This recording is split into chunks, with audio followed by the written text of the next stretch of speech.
the question. Thank you very much. Yes. Mr. President, for you to be convinced that there's no genocide. Please. Thank you, Mr. President. So May 25th will be the celebration of Africa Day, which pretty much a lot of celebration will be taking place around the world, including here in the United States.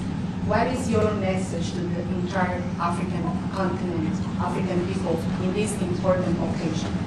Well, I want to see peace, and I want to see happiness. I want to see health, and you have incredible land. There's tremendous value. A lot of countries don't have that value in the land. The value you have. We have a situation. I think you probably heard about it. We've done through some very talented people helped settle a war that's been raging for years. Rwanda and the Congo, and I think we've done it.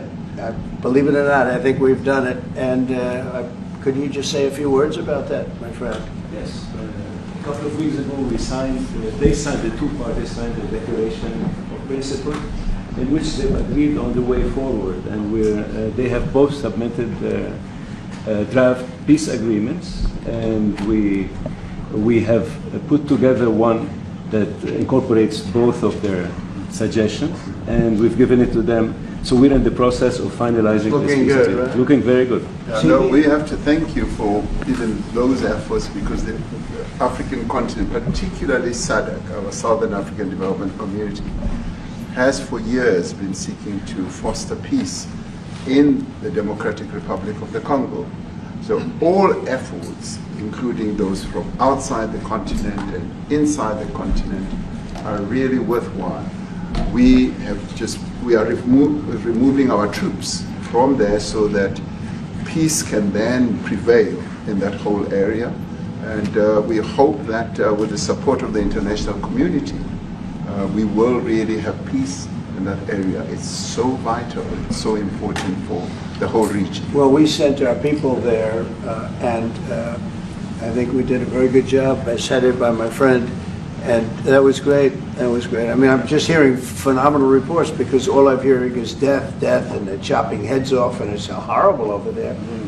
And it was really brave of you to go there, and I really appreciate it. And it looks like we have something very, very substantial. We also talked about trade with them in terms of rare earth and all, but really more for it's like, if you take a look at what we just did with Pakistan and India, we settled that whole thing, and I think I settled it through trade. We're doing a big deal with India, we're doing a big deal with Pakistan, and I said, what are you guys doing? Somebody had to be the last one to shoot. But the shooting was getting worse and worse, bigger and bigger, deeper and deeper into the countries. And we spoke to them, and I think I hate to say we got it settled, and then 2 days later, something happens, and they say it's Trump's fault. But Pakistan has got some excellent people and some really good, great leader.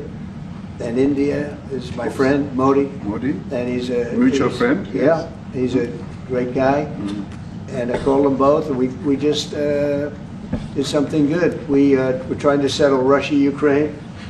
We spoke with President Putin for 2.5 hours the day before yesterday. I think we made a lot of progress, but that's a bloodbath. 5,000 people are being killed a week, 5,000 soldiers a week, not including people in cities and towns that are also being killed. So we're trying to help.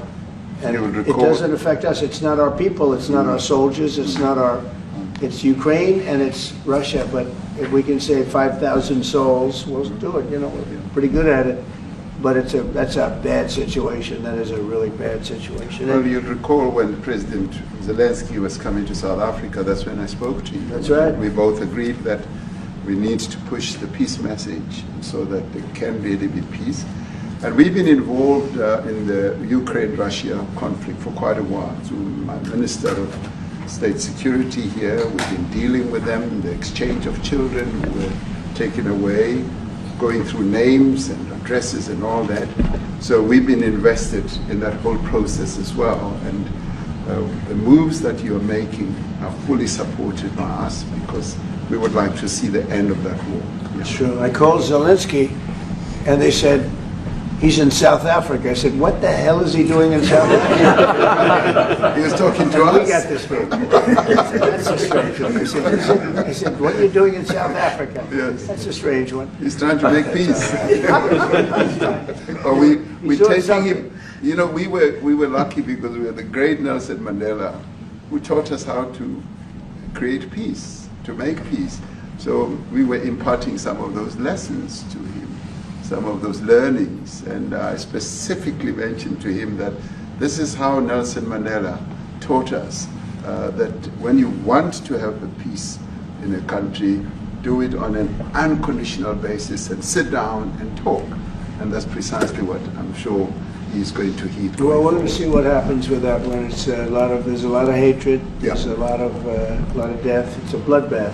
It's a It is. bloodbath. It is. I get the Unfortunately. satellite pictures of that field, of that killing field. Mm. You never saw anything like it in your life. It's horrible. It's a horrible thing that goes on, but I think we've made big progress.